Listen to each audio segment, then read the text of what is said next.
Okay, turning now to Flint. Attorney General Bill Schuette promised there would be more charges in the Flint water crisis. This week, he delivered on that promise. Schuette sued two companies, accusing them of negligence and fraud for failing to properly treat the drinking water there. His investigative team determined the water company and the engineering services firm failed miserably and actually made the situation worse there.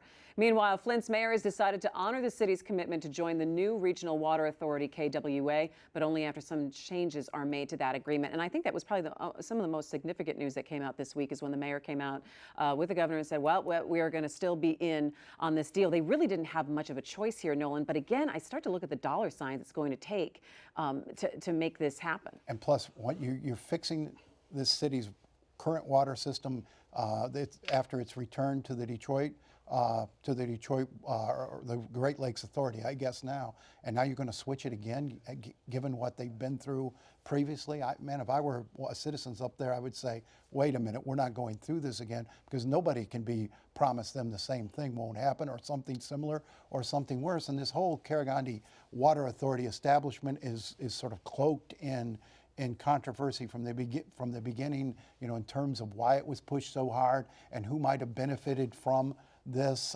other than the people of Flint. I think it's a very risky move to go through all this to fix these pipes so they carry clean water from Detroit and then throw that out. And then you have the EPA coming out and saying, now you have to have a secondary pipeline because we need to be able to test the water that's coming in and out. And then the price tag for that is going to be, it's going to be about $10 million. And the state says, we're going to give you 4.2.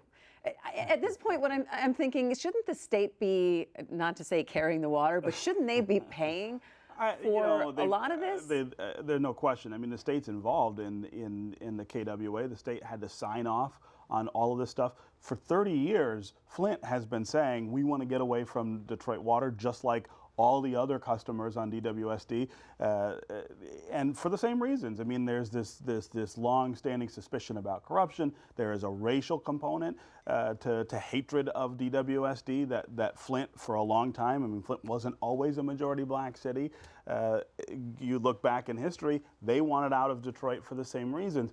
And for 30 years, the state always said, no, this doesn't make economic sense. You can't afford to build your own system based on the customers you have. And then all of a sudden, now they can't afford to get out of it. They said, let's go ahead. I think there's some real questions that the state needs to answer about why they did this. And if they're going to go ahead with it, they should pay. They should be paying to help Flint do this. I'm mystified that they're still going ahead. I think this is something can't survive. They've got a gun to their head because the authorities now threatening to confiscate tens of millions of dollars of revenue from Flint to meet their obligation under the contracts they signed. If the state should be doing anything, it should be examining those contracts, examining the formation of this authority, and doing whatever it can to keep Flint from making this move.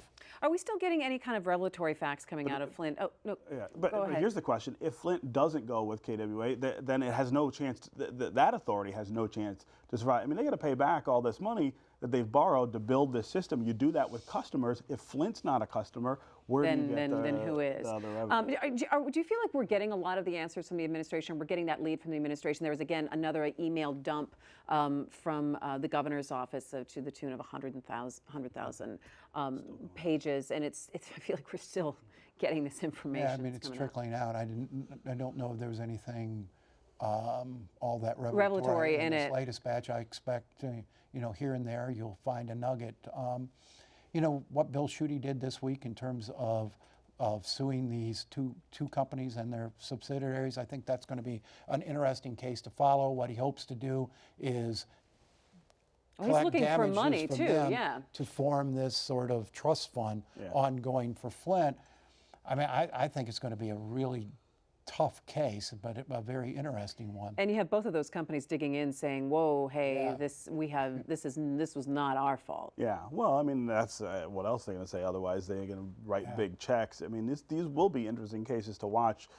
How far does the liability extend under the law. It's something of a gamble, is the way I read it. Because he's accusing them both of negligence and fraud. Fraud suggests an intent. It's intentional, And right? that'll be interesting to see how he builds that case. All right. Well, you know, there is a new book out detailing the timeline of the Flint water crisis from Bridge Magazine, which is the bi-weekly news and analysis publication from the Center for Michigan. It's called Poison on Tap: How Government Failed Flint and the Heroes Who Fought Back. I sat down with senior editor David Zeman and reporter Chastity Pratt-Dawsey for a closer look. All right, David, we followed a lot of the in-depth reporting that Bridge has done on the Flint water crisis over the last year and a half or so, but give readers an idea of what they can expect now from this book, Poison on Tap. Is it just a collection of everything that's been written? It's a collection of everything that's been written, but it really paints a much better, fuller portrait of all the government mismanagement that's gone on over more than a year, and it also goes a little bit beyond that, because it paints a portrait as well of the many heroes and who came together and refused to accept the word that everything was fine.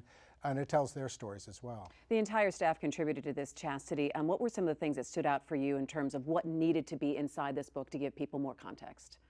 It's really a reference material kind of book where you look at it in a chronological way. It has the timeline from even before the switchover and up until almost to date. We're going to be updating it as well.